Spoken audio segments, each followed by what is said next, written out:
Hey, what's going on, dreamers? Welcome back to episode 56 of Daydreaming.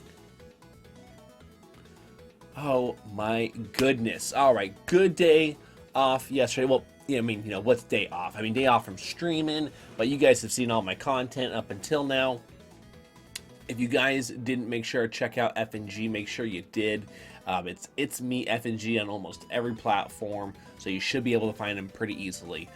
But what I really want to talk about today is Time Tuesdays. We've got Contra looking at us in the face, and we got Mega Man 2, which we need to come through on. We got it tonight. We just got to do it. And, obviously when you guys are watching this is already after the fact. So we are building up that. Did it happen? Will it happen? Come on, man.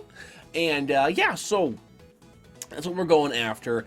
And again, what bare minimum we want to accomplish is we want to accomplish being able to lower our sum of bests. That way we are improving on levels and we can see that the gap is widening, so we can shave that PB down, because once we get to like a point like here, that's going to be a lot tougher to climb up out of that hole, if you're following where I'm getting at when it comes to, because once you start to quote unquote perfect your run, hopefully you're getting faster still. If not, you're going to kind of feel like, well, did I do the best I possibly could do? Maybe.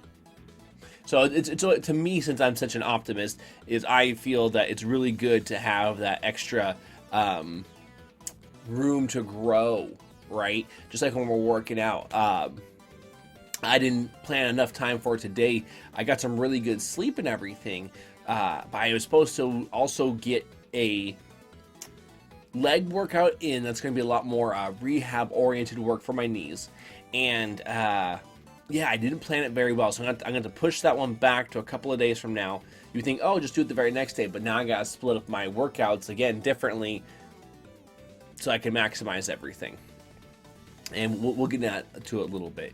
But yeah, so our goal again, like I said, is to keep on grow those muscles. And so now back to the working out portion, is that in our attempt to grow there, I just told you guys I need to be able to split certain days certain ways, so it's the right amount of recovery time. Like, so I don't ever do shoulders and chest back to back. I never ever do that for myself. Okay, I might throw in on a shoulder day a little bit of chest, right? Maybe that upper chest. Maybe on a chest day, a little bit of shoulders was thrown in there if I did an incline press, right?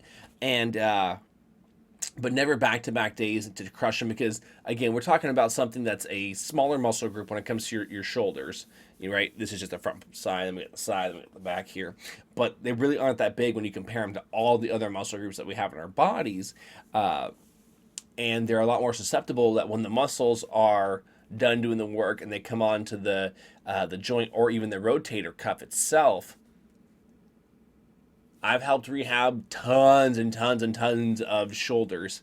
And a couple of you dreamers out there have asked me some questions on how you're able to go about it, and I've been able to point you in the right direction to be able to have, since I'm not there with you, to be able to run you through exactly what you're supposed to do for your functional range of motions, and how you can continue to improve that with the stretching, with the correct exercises, and the range of motions exercises. You guys have seen improvement in your shoulders, and thus that's going to help things like your back, your neck, be able to work out and then get more fit. You'll feel healthy. All these other bonuses just by having a functional body, right? And I'm glad you guys have been able to do that. And if those of you have more questions, I'd love to help you out. You gotta remember though, when I'm doing it this way, there will be certain specifications I cannot provide for you.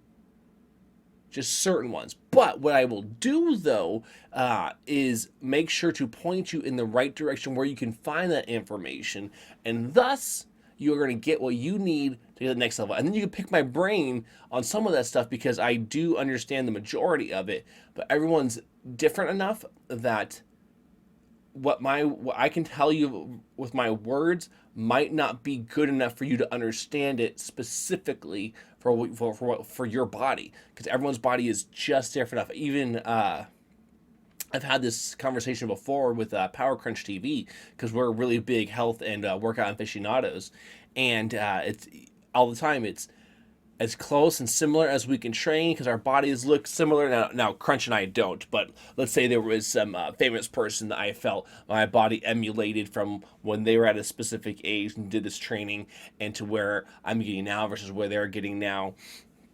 Where it's like, oh, cool, that works for that person. This has worked so far for me. Maybe I'm kind of like that one. And maybe I'm kind of like that one, but I'm not like that one. And I have to know, and again, pay attention to my body. How is it responding? And let's say, for example, I was going to do a set of 20. But as I'm going, my chest is feeling great. But let's say my shoulder and my traps start to bother me at about 10. I'm not hurt yet, but it's starting to tighten up and really not feel right. But my chest isn't quite done. Okay, re-rack the weight. Kind of let this area calm down. Not always though, right? This is not for everyone just to do. This is me making an example of myself that I'll let it calm down. Pay attention that when I go and grab it, is that grabbing again? Is it immediately reacting? No, it's not. Okay, it's still doable for me to do this motion. Come back down, maybe get 5, 10 more. Even though I broke it up, it was supposed to be a set of 20, and I had like a 5 to 10 second little window in between those 10s, right? So 10-second break, 10 more reps. I was able to get the work in that fatigue my chest like I was supposed to without overtly exposing my shoulder to a lot of damage. I took a risk, right? We got to remember that. When we're working out or pushing our bodies, we're taking a risk when we're going to that next level. And so obviously when you're trying to work out and you're just trying to maintain just healthy, you're not putting any other vanity or any of those kinds of things when we're trying to take it to another level, like a bodybuilding level, that if you're taking to a bodybuilding level, you are putting yourself at risk. It just is, because you are trying to push the upper echelon of what your body is capable of doing, especially if you're all natural. If your intention is to not use any other performance enhancers, at least in the sense of like testosterone, HGH, or any of the other really hardcore steroids, those, again, there's a whole way we could explain this, but I say those are your lesser of two evils on the overall stress on your body versus other kinds of actual steroids along the lines of like I can't even know the correct names for a lot of them. I just know a lot of their nicknames that people like to call them. And it doesn't matter. It doesn't matter. It's pointless anyways. And so we get to remember that. So we find different ways to do that because we're paying attention to our body. Versus like Power Crunch, he could power through it. He could, and nothing wrong with that, but that's what he can do versus what I do to still get the same work in for myself and avoid getting hurt.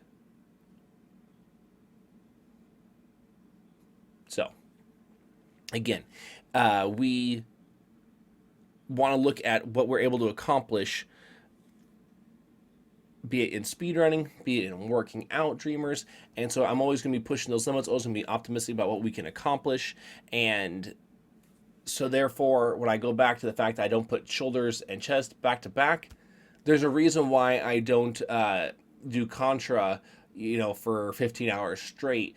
There's no way I'd be able to do it without fatigue and burnout and then getting really piss poor results. Same thing with doing shoulders and chest back to back. I'm gonna get some really piss poor results, and that's just no good. It's a waste of time. What's really cool though, after today, even though Time Tuesdays is amazing, right, dreamers? But what's going to be really cool is tomorrow I am going to practice with Luxon Phoenix 2-player any percent contra runs, and we're going to get our practice ready because on June 21st, dreamers, I am making a guest appearance, probably of at least 3 hours on Luxon Phoenix's stream. Okay, so you guys, I'm gonna make sure to put a link down here. Make sure to check out Luxon Phoenix, and that's with the E and the O flip flopped. That's all. I'll put it down here in the description for you guys.